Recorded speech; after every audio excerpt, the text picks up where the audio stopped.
with Larson pushing him. 38 and 34 teammates, front row teammates, Zane Smith, Todd Gilliland, Noah Gregson, the third. All right. Accident early. Look at the push from Larson. When he got You can feel the 10 laps to go in the final stage at Talladega Super Speedway, the Yellowwood 500. Because they all know the opportunity for a huge wreck is right around the next corner. Bubba Wallace was going with Chris Buescher. Now he's been able to catch Chris back up. Gives him a little shove. Through the tri-oval, crossing the line, 9 laps to go, and it's the front row motorsports teammates. Zane Smith, Todd Gilliland at the front of this field.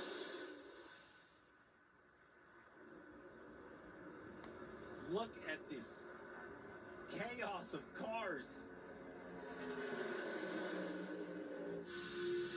Let's go on board with William Byron with thanks to Valvoline. His teammate immediately ahead. Front. Half front. Half front. Quarter off you. Still middle.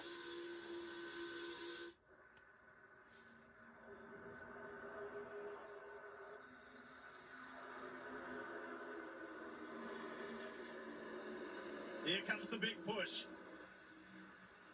Gilliland got a nice shot from Kyle Larson to zip by his teammate.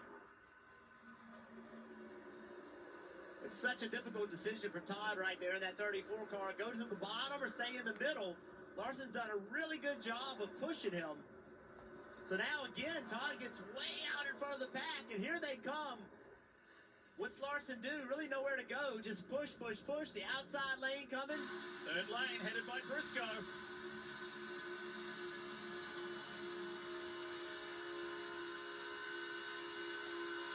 Just get back up here.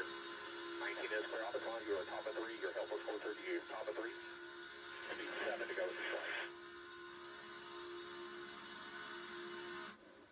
3 lanes, fully active.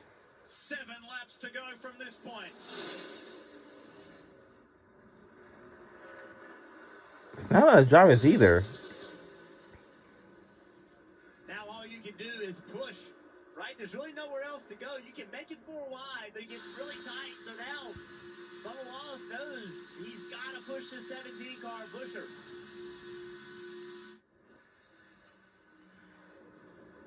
Buescher is pushing Briscoe all the way to the front. So far, that bottom lane has not worked. It has drugged Blaney and Logano back multiple positions. Todd Gilliland jumped to the bottom. He has lost multiple positions, even with his teammate behind him pushing him.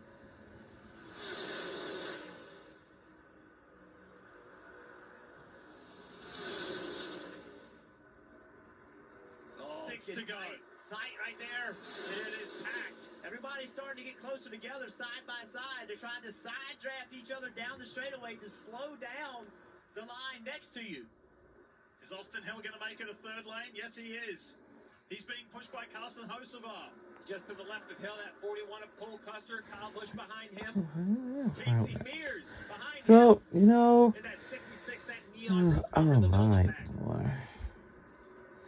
No.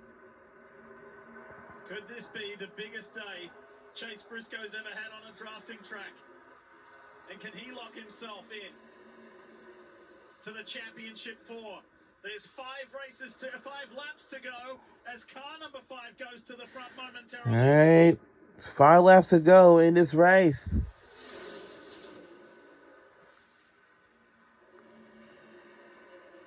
Where's your favorite driver? Who do you like the look of? And how are the points going to stack up at the end of this one? It is all to play for. Larson now moves down into that 2nd groove.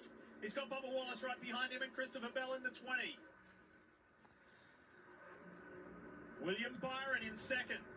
He'll tuck in behind race leader Chase Briscoe. Look at this run. The 5 car had the 19 of Briscoe, saw it coming, jumped up to the middle lane to block that run. Here comes the outside again. These guys are trying so hard to make the outside work, but too high. They moved Austin Hill out of there. He gave the bottom up, and now he's on the 4th lane. He is going to fall to the back.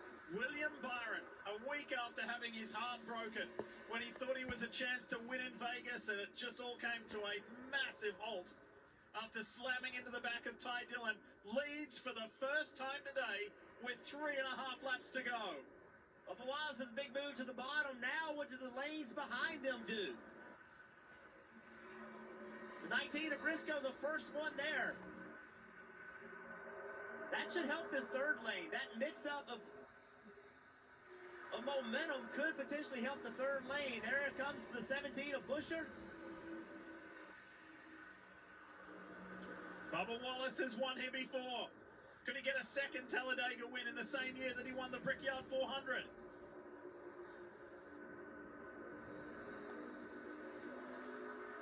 Final 3 laps here at the Yellowwood 500.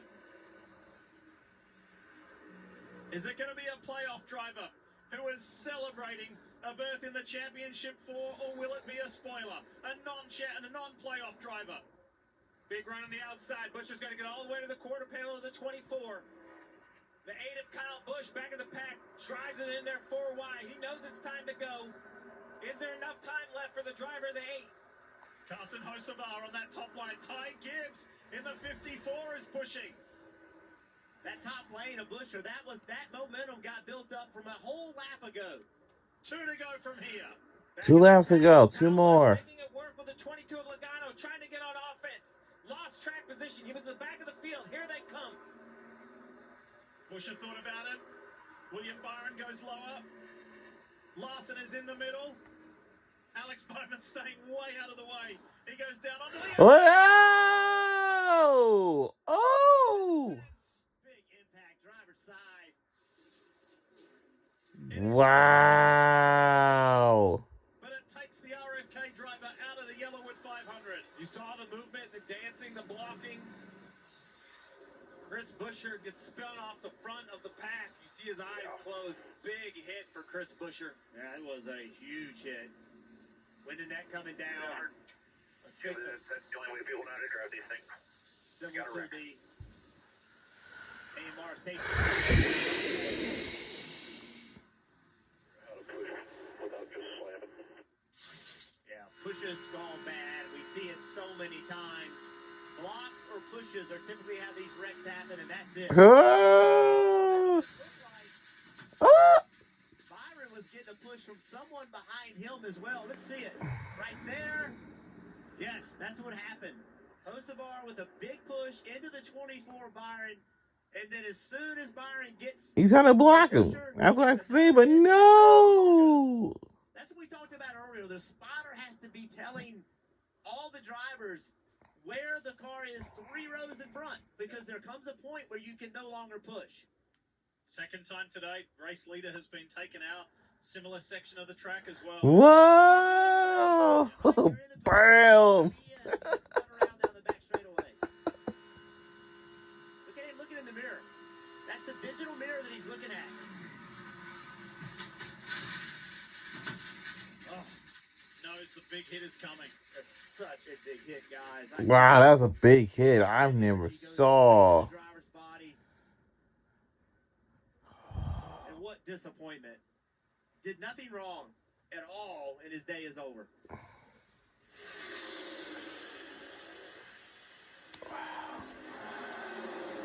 All the fans were not happy.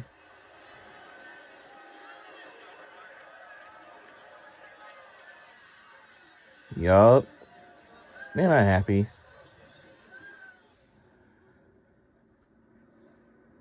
Watch his hands. He knows he's going to hit. Hands off the wheel. Try to prevent from injuring your wrist, your hands.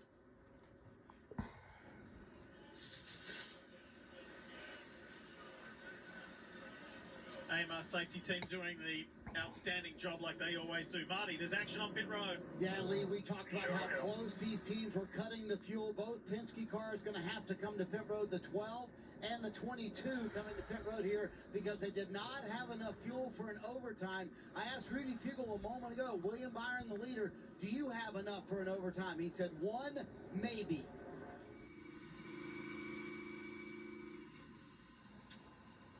Let's listen into the second place car of Kyle Larson. Save all you can. No swerve. Should be good on fuel for this one and would be close you can in no swerve. Basically, don't go back and forth and kind of jostle the fuel up. What can happen is that the pump can actually pump some air, and you get air into the system. When you go to full power, there's actually a stumble. You don't want that as well. Free pass, I believe, is going to go to Denny Hamlin. He lost that lap with the throttle situation. We'll confirm that with NASCAR. I don't think that will be a factor, but you never know. We've seen crazier things in multiple overtimes.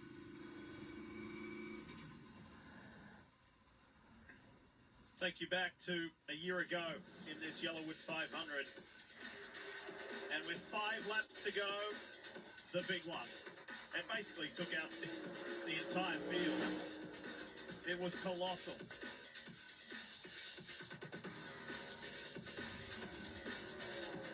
This is what every driver knows when the intensity picks up and it's winning time. The desire to win at this racetrack is so great because it means so much to a driver's career. Winning a cup race is just a big deal. We saw it at Denny Hamlin. The emotions last week about how important it is to win. And the only way to win here is to put big blocks on and big pushes. And ultimately, it can work out, or you can end up on the back of a record. Take a quick look at that graphic, 10 for 10. 10 different winners in the last 10 Talladega races. Do we make it 11 here this afternoon? Well, first Byron, second Larson. Neither are on that list.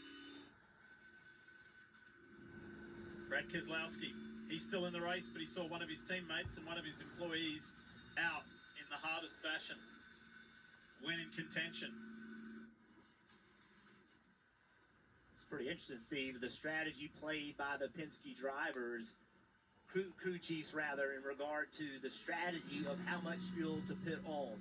It makes you believe that they were in a must-win situation. They didn't gain enough points in the first 2 stages. They just didn't get enough fuel in there in case of an opportunity for overtime.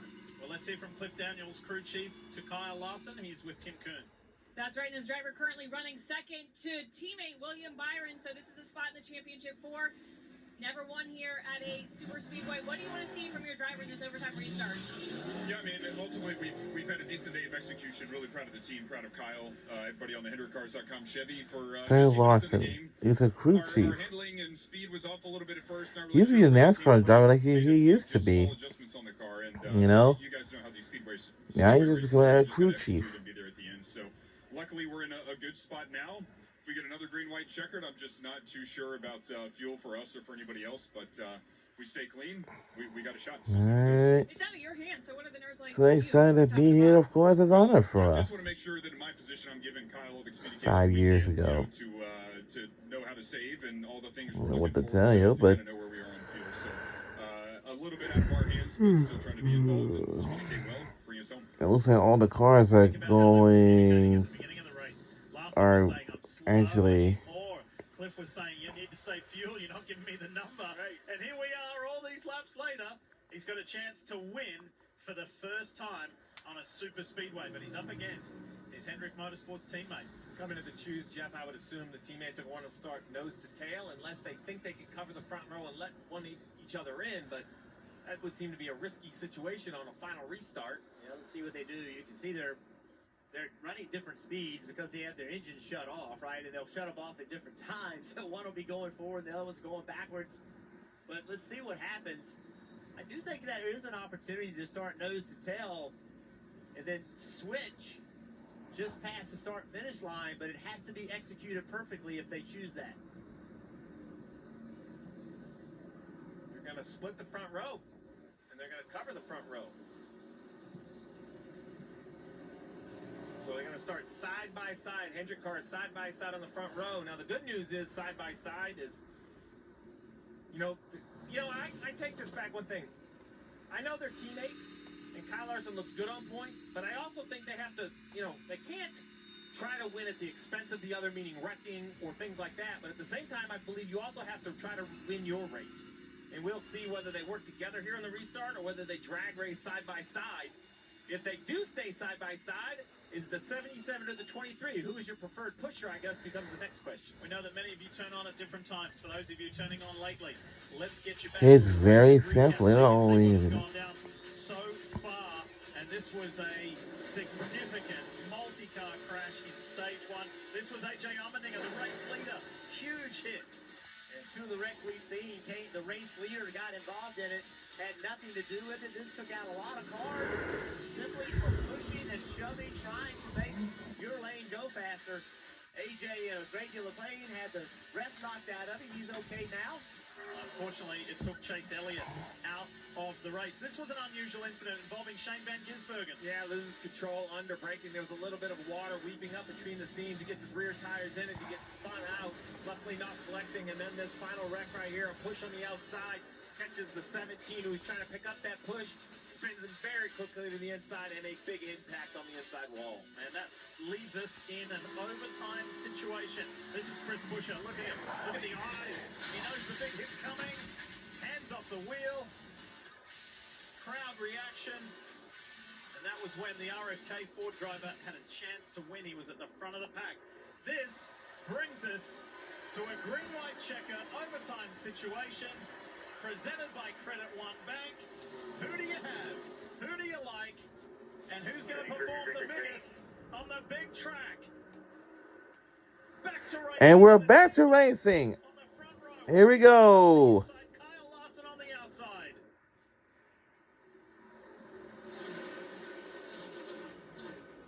Who's going to make the right decision at the right time?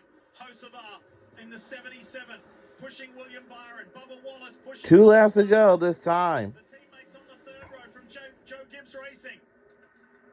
Someone's got to make it 3 wide at some point. Who's the first one to do it? Look at that top line. They're stuck together. They're stuck together. And Kyle Busch says, Jeff, I was thinking about making a third lap. They're about to approach in turn 4. Up front, And when these cars come to the finish line, it will be the last lap. White flag will be waved. will the 5 go down the block? And she will win this race to hit up for the championship race. Momentum from the 19. All right, this is it. Final lap. 1 to go. 3 playoff drivers in the top 4. All right. Let's see who's going to win this race. Kyle Larson's trying to get his first ever win on a super speedway. Wallace has half a car length at the moment. The Hendrick teammate. I think Bubba Wallace might, and one of the cars was slowing down. That's shocking. That leaves Wallace. Here comes Briscoe on the inside. Ty Gibbs has got a chance. Gilliland's got a chance. Oh my God. Here they come. Round in turn 3 and round in turn 4. This is going to be it, but Briscoe may going to win this race. And I bet he will. And oh no, crash. And it wins the race. Briscoe wins the race. It's Briscoe's big time on the big track.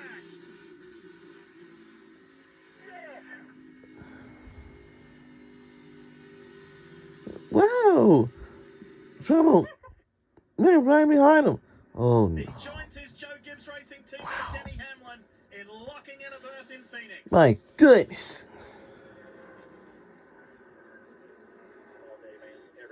Chase Briscoe talked about this week how he felt like he was still proving that he belonged in this car. He continues to prove it.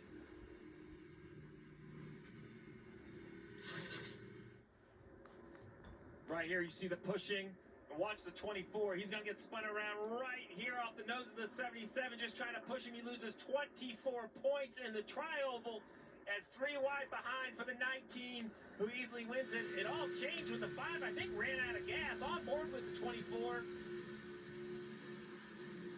24 points in a quarter mile, Jeff. Right, that is just what's so disappointing for a driver to have a good day and it all go away. He's running 3rd or 4th, right? And everybody's just pushing and shoving. Here's Larson with the problem.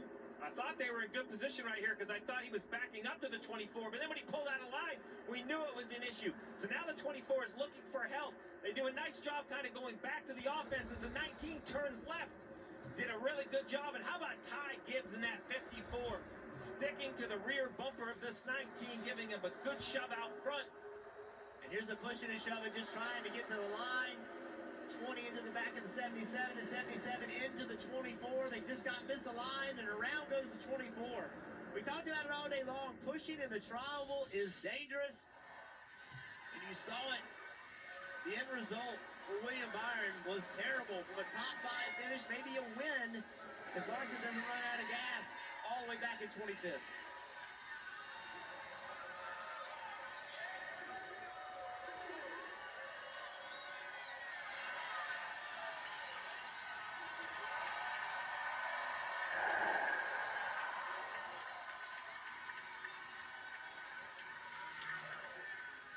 He came into the race at Talladega 25-1 to win it today, and Chase Briscoe said, "Not so fast, my friends." And welcome to the Championship 4 for the first time ever. Chase Briscoe, everyone. Chase Briscoe has won this race. Here in Central Alabama.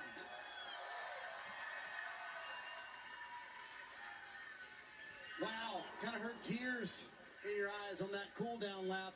Go grab the checkered flag, absolutely, and wave it to these Talladega fans here, Chase.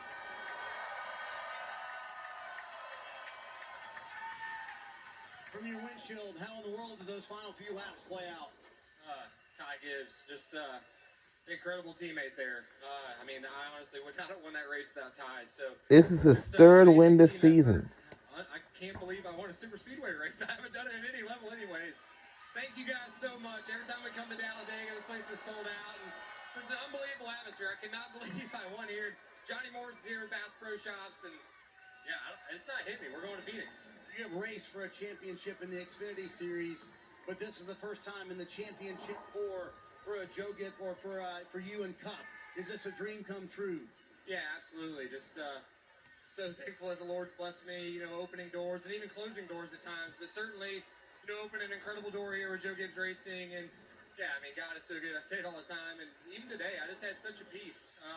Normally, I'm scared to death, nervous wreck around this place. And I just had such a peace that regardless of the finish, he was going to use it, somehow for his glory. And pretty cool that it ends up in victory lane. All right, now 2 Joe Gibbs Racing cars into the Championship 4, Lee. Chase Briscoe wins it at Talladega.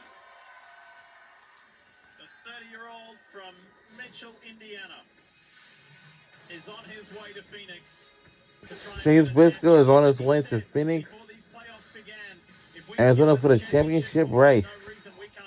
There's one more race left before we head on to the championship race, Another chance. 2 drivers already locked in. Chase Briscoe the latest. We've got a whole lot more here in Talladega. What a finish. What a finish, what a race.